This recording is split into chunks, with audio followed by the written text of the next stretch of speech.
our planet is sitting on a time bomb.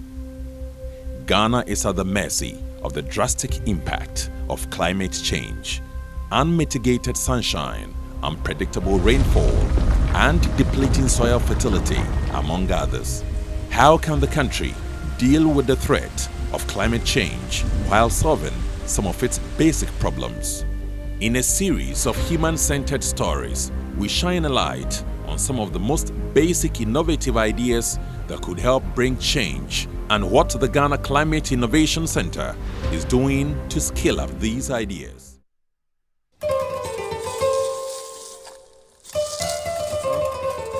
For many years, Ghanaian farmers have cleared very large hectares of land to grow food and cash crops to feed themselves and the entire nation. They use old farming methods that produce very low yields while relying on the unpredictable rainfall patterns, fertilizers, and pesticides. The devastating impact of climate change is making this way of farming very unproductive. Climate-smart agricultural methods like greenhouse farming have been seen as a way of ensuring food security. In Ghana, Shelta is the leading agribusiness service-oriented company that helps farmers to improve the efficiency of greenhouse farming using technological innovations. Greenhouses are, by design, a strict regime kind of growing of crops.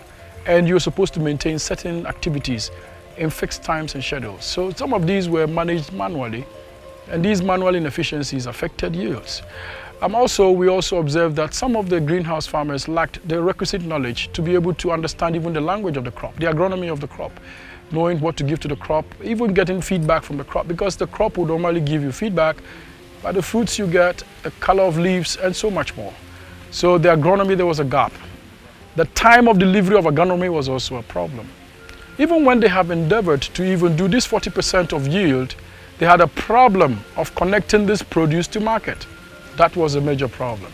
So you do well to produce under this strict regime of production and only go out there in the open market to compete with all these open field products, which probably are not premium. This is a team of engineers, agronomists, agro-trainers, logistics and supply chain experts who come together to deliver smart technological solutions in greenhouse farming. After years of painstaking studies in this sector, this team of young innovators started a search and rescue mission to re-engineer some greenhouse facilities. We instituted the search and rescue project because we realized that many farmers had given up hope on the process of running greenhouses or using greenhouses as a way of growing crops. So we set out to rather, instead of starting just new ones, let's go look at those who have got their greenhouses non-operational to get them back to operations and make them profitable.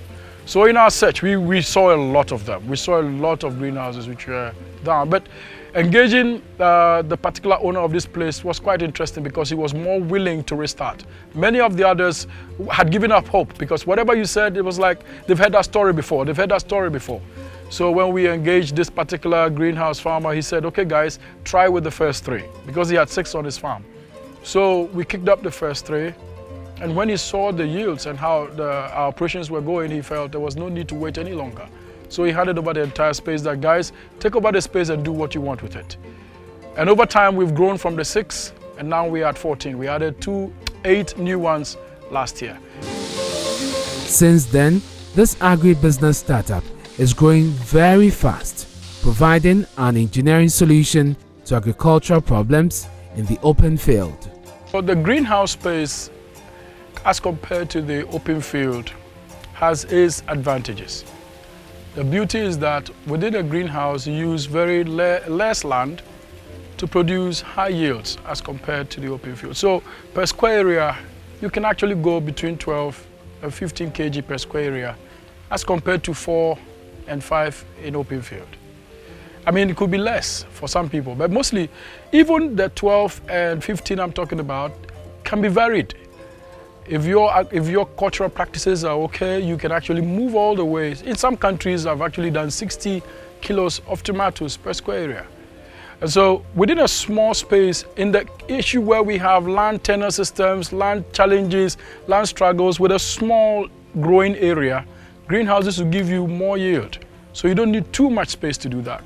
Also, we use less water in the greenhouse because here we are, instead of using the open irrigated systems where you have more power pumping water and all that, with the greenhouse, you have your small tank, you have less water used because you're doing some level of precision farming. You are dripping on the spot where you need it. And because you control pests in this space, you are using less pesticides because there's less pests attacking your crop. You use less pesticide. That means the amount of money you use to run the farm goes down.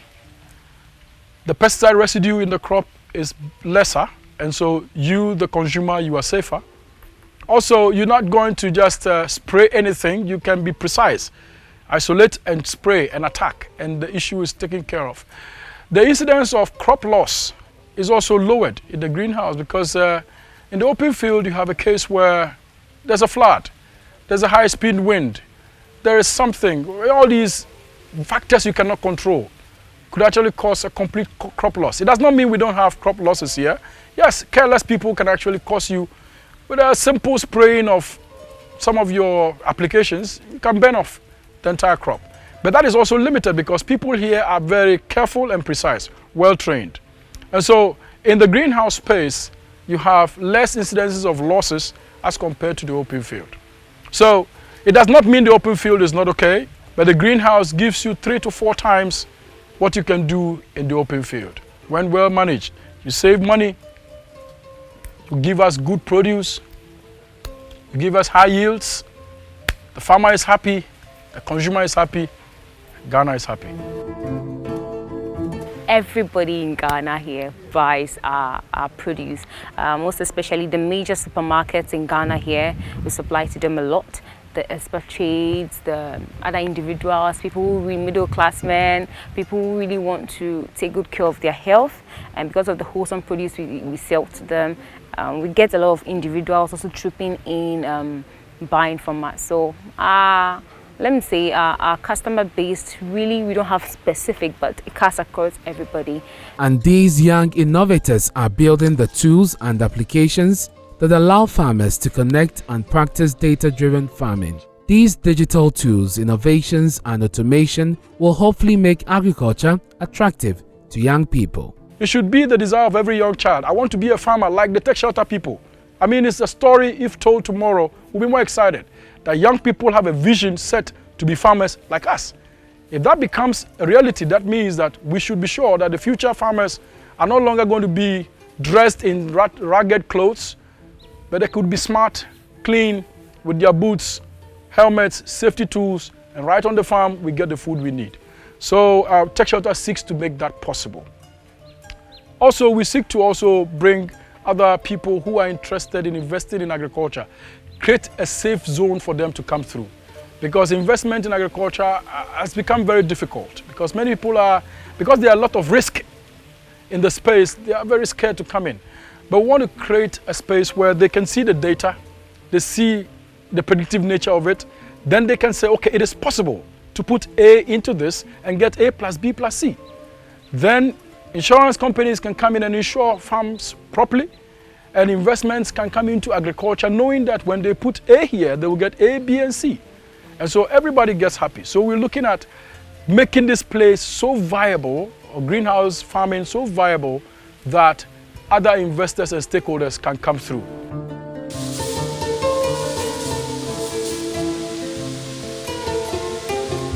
Tech Shelta has provided farm automation services for farmers all over the country, including the yam seed growing company in Tamale, Hikma, which rapidly multiplies yam seeds in greenhouse facilities. This has been possible through the market and networking linkages created by the Ghana Climate Innovation Center, GCIC. Like Tech Shelta, for instance, when they were coming into the GCIC, you talk to them and their main idea was they were coming in and hope to get some money and use that money to develop a few things within their business. If you talk to them today, they'll tell you that their whole business has completely transformed. We've turned their business on its head. Why? Because they've had to sit back, take a look at their business model, take a look at what they are doing, and figure out, how can they be a lot more efficient. Tech Shelta joined with our mindset of just going to get some funding to expand our operations and to make things better. Little did we know that getting into GCIC program was going to be a transformational program for us, which would turn our lives around, especially as a business and as individuals as well. Joining the GCIC program, it wasn't just partnership, it went beyond partnership, where we had mentorship sessions, we had capacity building, we got so many opportunities in the program. For instance, the TPD, that's the Technical Product Development, which was a grant given to us by GCIC in partnership with SNV to help us optimize our processes well, especially with our tech side. So for example, we supported Tech Shelta. We supported one of them to go on a peer exchange to Kenya. And the whole idea is to see, because what they are doing is they are doing greenhouses, and they are also building an app that allows people, the farmers, to in real time see what is happening in the greenhouse, monitor everything over there. So the idea is go to Kenya and get to learn about this. So they went there. They acquired a lot of skill, but most importantly, what they also did was they made a connection in Kenya that linked them to somebody in India who provides the greenhouses that they have at a considerably cheaper, so it's better and cheaper. And today what they are doing is they're actually in negotiation with this person to be able to import from there and significantly reduce their cost. They are going through the investment readiness program at GCIC, and they're like, this is something that they had never thought about, and so they hadn't thought about, for instance, putting together a board. But next week they are going to have their first board meeting, right? And it's turning them into just being, a concept of an idea to being a real business that actually runs and that, is likely to be successful and sustainable in the long term. What Tech Shelta is doing is a classic example of climate-smart agriculture. These young innovators have mastered the skills of growing crops efficiently while combating climate change. With greenhouse farms, we use less water, we use less pesticides, so we cause virtually little harm to the environment. We use less land space to produce more. So the impact of the greenhouse on the land is actually lessened. That means we can have more trees around, not clearing all trees for agricultural activities. Have a few cluster of greenhouses, grow crops for a larger group of people. So we use less land, we use less water, and the impact of our operations also, because we use less water, water is available for other things. Now, because this is engineered, we use less physical labor around where a lot of movements of people is lowered. So we have very little or few people making sure that the rest of us have good food. As responsible citizens of the world and of the environment, we also make sure that in our various areas of growing crops, we sustain the natural growing crops around us. What it means is that the natural habitat, we don't destroy it because we want to do our stuff. A small area is cleared, we cover the ground as we should, and then put our buckets in and use. Now, we don't use the soil a lot because we use growing medias. And by the use of growing media, what have we achieved? We have put out of the environment supposed agro waste. That is cocoa pit that is made out of coconut husks and all. These are supposed to be waste out there, but we bring that waste out, we work on it, and then reuse it as a growing media for the crop. We have managed waste by that process. With more greenhouse structures built and many young people going into farming, there will be a gradual paradigm shift in the way farming is done in the country, and ultimately, the planet will be saved from the devastating impact of climate change.